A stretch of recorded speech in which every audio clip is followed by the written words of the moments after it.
Mapagpalang araw mga ate at mga kuya. Welcome muli sa aking channel, ang Kuya Nanding M. Ang ibabahagi ko ngayon ay isang mahalagang tagpo sa simbahan ngayon na kung saan ay magkakaroon ng Episcopal ordination with the right of canonical possession sa Immaculate Conception Cathedral ng Cubao na naganap lang kaninang umaga na sa kapistahan ng Saint Francis Xavier. Ang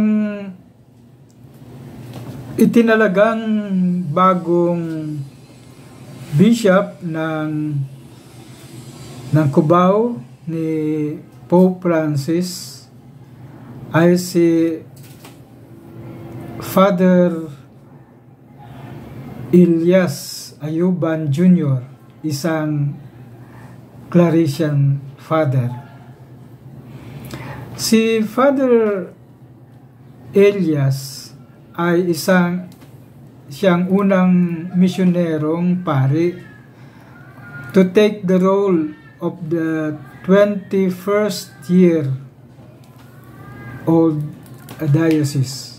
So 21 years old na ang diocese at ang naging bishop dito ay papalitan niya si Bishop Honesto Onchoco na nag-resign at tinanggap ng Pope ang kanyang resignation dahil mandatory naman na kapag dumating ka na sa age ng 75, ikaw ay tatanggapin bilang papalitan.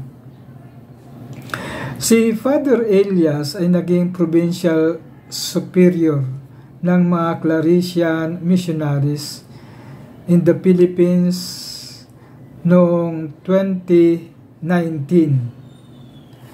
Si Father Elias ay nagturo ng canon law sa Claretianum sa Roma at meron siyang doctorate sa canon law.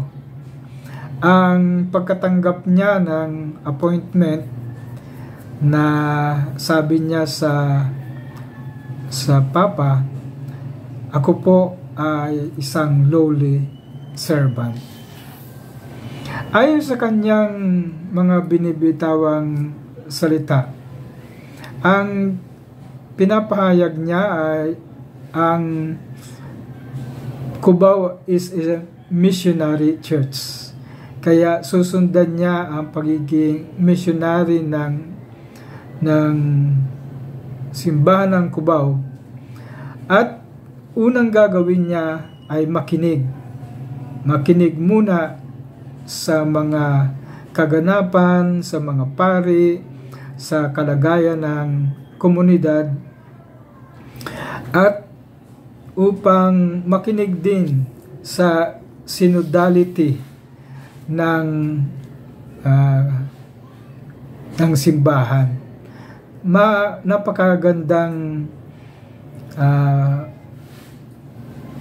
naisin ito ng bagong bishop na si Father Elias, na ang pagpapahalaga sa pakikinig ay basic, at ito ay isang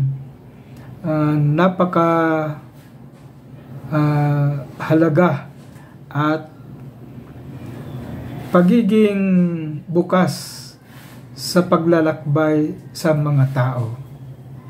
Kaya ako ay nagpapasalamat kasi nakita ko siya nung ako ay naging pastoral sa Immaculate Heart of Mary, pero isa pa siyang seminarista. Kaya ngayon, pinagninilayan ko ito, mukhang may edad na ang inyong Kuya Nanding. At ngayon ay nakita ko na ulit siya, isa na siyang bishop. Kaya nagpapasalamat ako sa Panginoon na patuloy mong gabayan si Father Elias na siya ang bishop ng Cubao at patuloy na maglingkod na mayroong pakikinig, lalim ng pakikinig at pakikipag-ugnayan sa kanyang mga nasasakupan ang Cubao Diocese. So ito po muna ang aking ibabahagi at nagpapasalamat sa Diyos na meron na namang panibagong bishop ang Cubao na magpapatuloy ng misyonero. Ito po muna si Kuya Nanding nagpapasalamat at God bless po sa ating lahat.